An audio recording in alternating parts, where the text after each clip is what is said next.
Well, hello.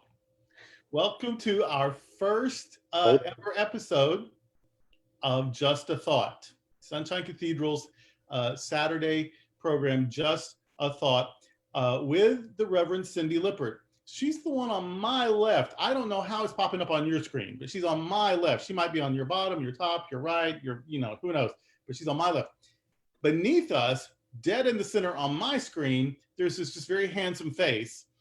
He's not saying anything. His lips aren't moving. There's this handsome face. That's just because I like looking at that face. And so there it is. Actually, that is my husband, the Reverend Dr. Robert Griffin, and he's the producer and engineer for all these things. And so that's just letting us know that he's around, and if we're in trouble, he will save us. So that's him. And of course, I'm Durrell Watkins, the senior minister of the Sunshine Cathedral. And so just a thought is we're going to share a quote from some brilliant person, and we're going to discuss it, just that one thought for the day. And we'll also tell you who the person is that it came from, in case you don't, you say a name, but that may not mean much to you. So we're going to tell you who the person is, and then we're going to discuss the quote. So our quote today is from Martin Buber. There is not one realm of God and one realm of matter. There is only the increasing realm of God. I'll repeat that in a minute after I tell you who Martin Buber is. You may know. He was a philosopher. He didn't like that title, though, because he was also a lot of things. He taught anthropology. He taught sociology. He taught philosophy. He's sort of known as a philosopher and theologian. He didn't so much like those titles. He was an Austrian Israeli. Started out his life in Austria. And then when the Nazi stuff happened in Europe, he moved to Israel. It was still governed by the so-called British Mandate in those days. And then it became independent after World War II, and he stayed there. In fact, he died in Jerusalem. In 1923, his book was published, I and Thou. And that's what he's probably most famous for. It's pretty complex philosophy, but he wrote about it in a way that was very easy to understand. And basically, what he was getting at is that in an I-thou or I-you relationship, there isn't separation. In an I-it relationship, we objectify the other and use it somehow, or try to experience it in a certain way. We try to make it be an object. But in an I-thou relationship, an I-you relationship, there aren't as many boundaries. It's harder to put it in a box. And so there isn't separation. He said that life is relational, and that relationships bring us ultimately into relationship with God. And he called that the eternal thou. And so as we learn to love each other and relate to each other and not judge each other and accept each other for who we are without a lot of conditions, we're learning how to be in relationship with God, because that's what God is. God is this eternal, loving presence that we can't just use or limit or define. And so the I-thou relationship, we practice that with each other, and that leads to a relationship with the eternal thou, God. So that's a little bit about Martin Buber. Again, the quote, and then Cindy Lippert is going to wax philosophical about it. The quote from Martin Buber: there is not one realm of God and one realm of matter. There is only the increasing realm of God. What do you think about those, regardless of his career? In fact, let's not think about Buber again.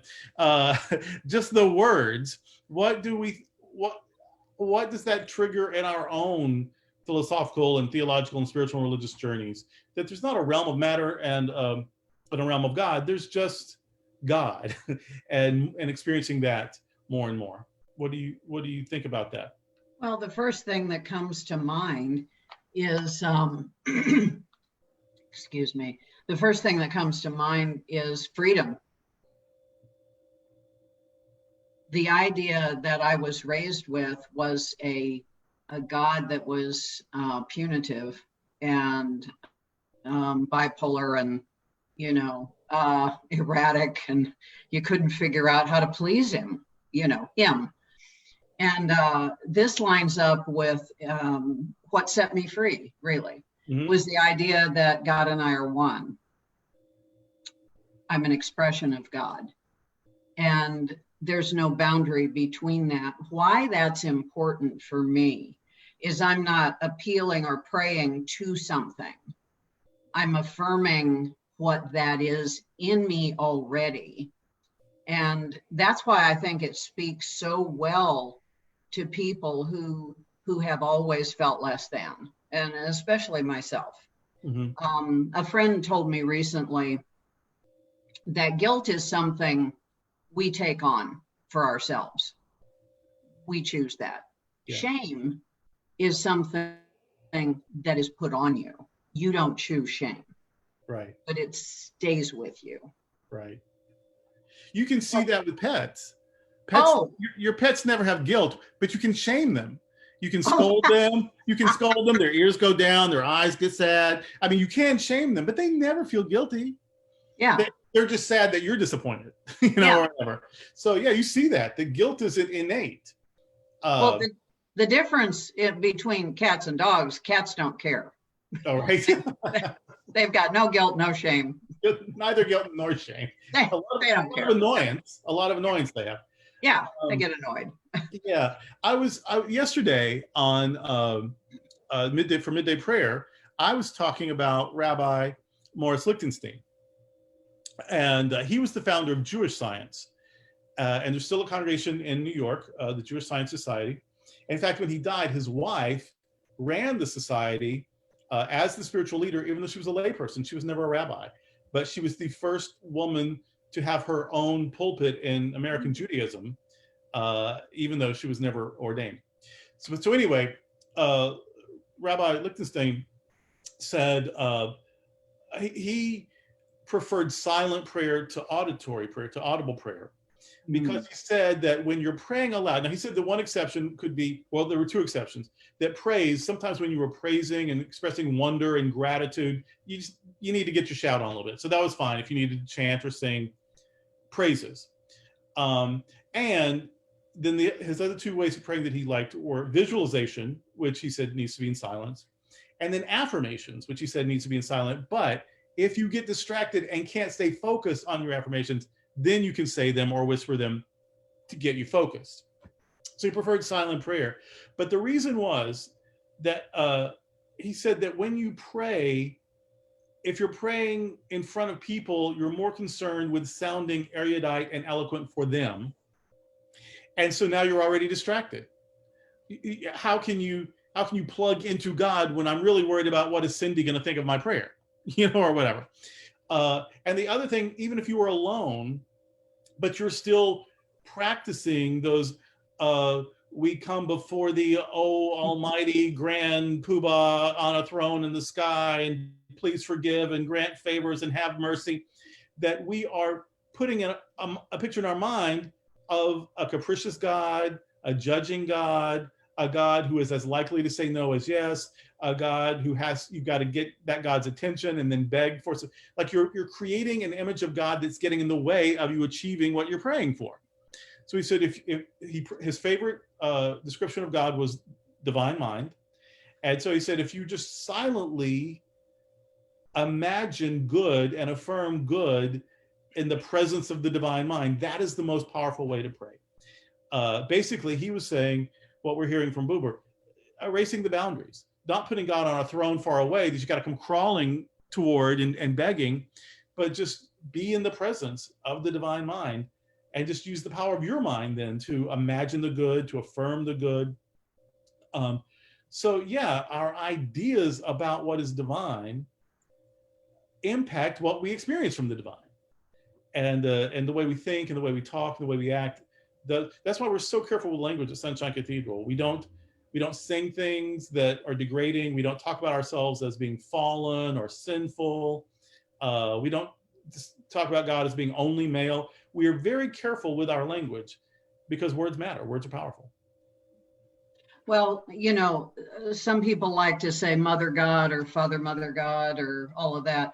That to me just puts it in more of a state of confusion, and it's still limiting in my mind. That's for me, just a thought. But but the idea that there are no boundaries and that we work with mind, gives us freedom to think, what if my greatest desire were possible? What would that feel like? And why aren't I entitled to that? Just because I'm born, I'm entitled to that. That's very freeing. What comes to mind is Joel Goldsmith in Practicing the Presence. You like There was a line, it was part of his later work, which I prefer. I get muddled in his early work, but that's just me. He had a statement, Durrell, that was something like, stop saying we're standing on holy ground, because only until you know, not believe, but know that you're on holy ground, does it become holy ground. And that stopped me, because it's like, we can say affirmations. There's a big movement for positivity. You know, God is in the midst of this and all is well. That sounds great, but what does that really mean? And what do you really know about that when you can't pay the rent and you're sick and your kids are not doing well, unemployed, things like that? Just to say something positive isn't enough, and it doesn't trick your mind. right. When people speak their In truth, fact, if it feels untrue, you've now created a conflict in your mind. right? It's got to feel true to work. Okay, now my favorite subject, denials. Yes. See how quickly we got there. Yeah. Denials, you know, are an old archaic method that Emily Cady loved. And in fact, people didn't understand them. They thought it was negative because it sounds negative. But the way I understood it was when I had cancer years ago, I was told they know where cancer is because they follow the path. Cancer will build pathways to receive nourishment. It actually builds blood vessels. So you follow, all roads lead to Rome, all roads lead to cancer. So you cut off all of those pathways, you kill off the tumor. So that was profound in the treatment of how they cure cancer or treat cancer today. Why I'm using that as an example, denials are similar. We're not saying it doesn't exist. I'm not saying I'm not out of work. I still have my job when I know I've been fired. What I'm saying is that has no power over me. Yes. That's the difference. Yes.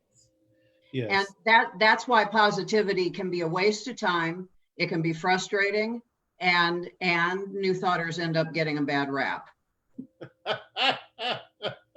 Just a thought. Just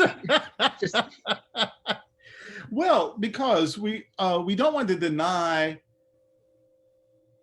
an experience. We want to deny that the experience defines us, and that particular experience has to be the end of the story. That's what we're denying.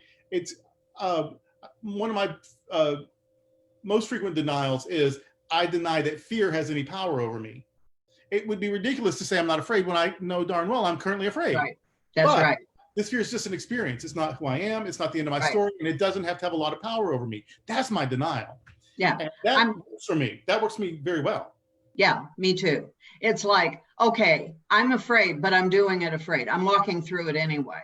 It's Right. not gonna cause me not to go ahead and do what I know that I can do to make a difference. Courage isn't the absence of fear. It's doing it even while you're afraid. So I can affirm courage even while I'm afraid, because that's what courage is. If you weren't afraid, you wouldn't need courage. That's right. So, yeah. It's true. It is. It's true. And where is fear for you? Where does it? I just discovered the other day it's my solar plexus. That's where I tighten up. Yeah. So once I breathe into that, then I'm okay again. Yes. Back to Rabbi Lichtenstein. He said that just saying affirmations was not necessarily useful. Right. I agree. No, not Lichtenstein. Paramahansa Yogananda. Oh, Yogananda also Goldsmith. Goldsmith said the same thing. Just saying it, not necessarily. So Yogananda had one prepare for their affirmations. And so he would have you get quiet, focus on the third eye, that spot between your eyebrows, and take 3 deep breaths. And he said, even before you do all that, choose your affirmation. You choose your affirmation, then you prepare the body. And before you then start working with it, you take 3 deep breaths. Well, that's going to find wherever the tension is, wherever the, you feel locked up, and release that. And then he said, you repeat your affirmations more quietly each time. Say it audibly, and then softer, and then almost a whisper, and then just mouth it, and then just think it. Like you get quieter and quieter, deeper and deeper. But there's 3-4 minutes of preparation before you even say it for Yogananda. Actors use that. They don't call it that, but they use a technique like that. Mm-hmm. So it's the same stuff. Wow. Yeah. And you know why? You know why it's the same stuff? Because there's not one realm of God and one realm of matter. There is only an increasing realm of God. Well, we wrapped that right up. Didn't we do that? We did that really well. It's just a thought, right? It's just a thought. Well, how fun and hopefully useful. And let's do it again next Saturday. Oh, let's do. This is fun. All right. Thanks, Cindy. Right. Watch us again next week, 12:30 Eastern for Just a Thought, and tomorrow, 10:30 Eastern for the Sunshine Cathedral worship service. God bless you.